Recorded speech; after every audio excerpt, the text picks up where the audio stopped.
सुल्तानपुर में बीते दिनों थाना कूड़ेभार अंतर्गत ग्राम चंदापुर में हुई मारपीट मामले में बहुजन समाज पार्टी ने पुलिस अधीक्षक सोमेन वर्मा से मिलकर मामले में लिप्त दोषियों के खिलाफ कार्रवाई किए जाने के साथ ही गिरफ्तारी की मांग की है। 22 सितंबर को थाना कूड़ेभार अंतर्गत ग्राम चंदापुर में मंदिर के चबूतरे को लेकर विवाद हुआ था। दो पक्षों के बीच हुए विवाद में 9 महिलाओं को चोट आई थी। मौके पर स्थानीय लोगों और पुलिस के द्वारा सभी घायलों को राजकीय मेडिकल कॉलेज सुल्तानपुर में भर्ती कराया गया, जहाँ घायलों को प्राथमिक उपचार के बाद अस्पताल में भर्ती किया गया था। चंदापुर गाँव में मंदिर स्थापना और अम्बेडकर की मूर्ति को लेकर विवाद काफी लंबे समय से चला आ रहा है। पूर्व में अराजक तत्वों ने अम्बेडकर की मूर्ति को गोबर से पोत दिया था, जिससे विवाद हुआ था। रविवार को मंदिर के चबूतरे के निर्माण को लेकर दलित और ब्राह्मण पक्ष आमने सामने हो गए। आरोप है कि दलित पक्ष की महिलाओं को लाठी डंडों से पीटकर लहूलुहान कर दिया गया। इस मामले में कार्रवाई को लेकर बहुजन समाज पार्टी जिलाध्यक्ष सुरेश कुमार गौतम ने कार्रवाई की मांग को लेकर पुलिस अधीक्षक सोमेन वर्मा से मुलाकात की। जिलाध्यक्ष सुरेश गौतम ने मीडिया से बातचीत में कहा, 22 अगस्त को चंदापुर में कुछ ब्राह्मणों द्वारा दलित महिलाओं को बुरी तरीके से मारा पीटा गया और उनको चोटें लगी। प्रशासन द्वारा कोई कार्रवाई नहीं की गई। इस मौके पर जिलाध्यक्ष सुरेश गौतम ने क्या कुछ कहा, नजर डालते हैं पूरे बयान पर। देखिए, सबसे पहले मैं आप लोगों को धन्यवाद देना चाहूँगा। जैसा कि आप लोगों को मालूम है कि अभी 22 तारीख को सुल्तानपुर के थाना कूड़ेभार के अंतर्गत चंदापुर गांव में कुछ ब्राह्मणों द्वारा दलित महिलाओं को बुरी तरीके से मारा पीटा गया और उनको बेरहमी से मारा पीटा गया। उनको चोटें लगी, लाठी डंडे धारदार हथियार से लोगों ने मारने का काम किया।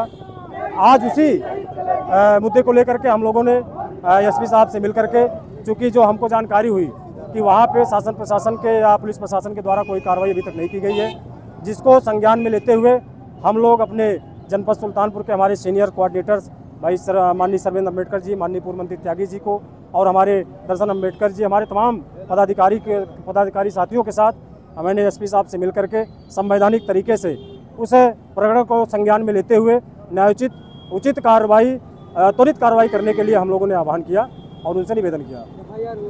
FIR की हो गई है, FIR की कापी भी ली है। जिस तरह से 51 लोगों के ऊपर मुकदमा दर्ज हुआ, अभी तक गिरफ्तारी नहीं हुई है, इसको किस तरह से देखिए, ये पूरी तरह से निंदनीय है। ये निश्चित है शासन और प्रशासन की लापरवाही है। इसमें कहीं न कहीं जो जानकारी हो रही है, कुछ राजनीतिक मुद्दे को लेकर के हमको लगता है कि थाने के लोग, प्रशासन के लोग कार्रवाई नहीं कर रहे हैं, उससे कतरा रहे हैं। उसी को हम लोग ध्यान में रखते हुए हम लोगों ने एसपी से अपनी बात को रखा है और उन्होंने आश्वासन दिया है कि हम जल्द से जल्द इसको CO के माध्यम से कार्रवाई करवाएंगे। ऐसी जानकारी मिली थी कि वहाँ पर गांव में जो लड़ाई हुई तो विश्व हिंदू परिषद और अन्य हिंदुत्ववादी संगठन, हाँ, जब मैं वहाँ गया हूँ जब मैं वहाँ गया हूँ तो कुछ महिलाएं मिली। चूँकि ये दलित समाज है, कमाने खाने वाला समाज है, वहाँ पे पुरुष लोग नहीं थे, महिलाएं ही थी। जब ज़मीन को लेकर विवाद हुआ, उस मंदिर और बाबा साहब की प्रतिमा को लेकर विवाद हुआ, तो महिलाओं ने रोका, संवैधानिक सद्भाव तरीके से उन लोगों ने रोका। जो वहाँ के लोग बताए कि सद्भाव तरीके से लोग, लेकिन लोग पूरी तरह से वो प्लानिंग के तहत थे, जिससे उनको बेरहमी से मारा गया, लाठी डंडे धारदार हथियार से। जबकि वहाँ लाठियाँ टूटी दिखी, डंडे टूटे और चाकू भी दिखी है, हम लोगों ने देखा है। और वहाँ पे महिलाओं ने बताया कि बुरी तरीके से महिलाएं पुरुष मिल करके ब्राह्मण समाज के लोग बुरी तरीके से मारे हैं और मारने पीटे के बाद थाने वाले काफ़ी देर के बाद संज्ञान में लेने का काम किया है। जब हम लोगों को सूचना हुई, हम लोगों ने कानूनी तौर पे प्रक्रिया अपनी कराने के लिए हम लोग आ गए। जमीन है वो किस तरह की जमीन? वो हरिजन आबादी रिजर्व लैंड की ज़मीन है। उस पर 2 बार विवाद भी हुआ। लोग बता रहे हैं अम्बेडकर मूर्ति को लेकर के, और मूर्ति के बाद जो बात हुई थी ज़मीन को छोड़ने के लिए, तो ब्राह्मण के लोग उस विवाद को लेकर के थाने पे राजस्व विभाग के साथ समझौता हुआ था। लेकिन जो समझौता हुआ था उसको ताक पे रख करके ब्राह्मण समाज के लोग, जहाँ पे 2.5 फीट 2 फीट का छोड़ के बात बनाने की बात हुई थी, लगभग 5 से 7 फीट बढ़ा करके बना रहे थे, जिसको लेकर के विवाद हुआ। वो 10 हिस्से की जमीन की बात आ रही है, क्या वो पूरा कब्जे करने का प्रयास कर रहे हैं, क्या है? वो तो रिजर्व लैंड की ज़मीन है। मैं तो कहूँगा कि वो अनुसूचित जात के लिए वो रिजर्व है, उन्हीं को मिलना चाहिए। आगे अगर कार्रवाई नहीं होती तो आगे कार्रवाई नहीं होगी तो हम लोगों के पास कानून के तमाम दरवाजे हैं।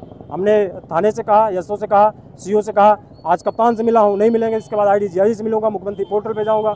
न्याय का जो दरवाज़ा है हम लोगों का, कानून व्यवस्था है, उसको दरवाजे को खटखटाऊँगा। सर्व समाज के, अपने सभी समाज के जो हमारे सामाजिक संगठन के लोग हैं, राजनीतिक दल, हमारी BSP पार्टी है, सारे लोगों को मैं आह्वान करूँगा। उसके साथ हम लोग कहीं न कहीं लड़ाई लड़ने का काम करूँगा।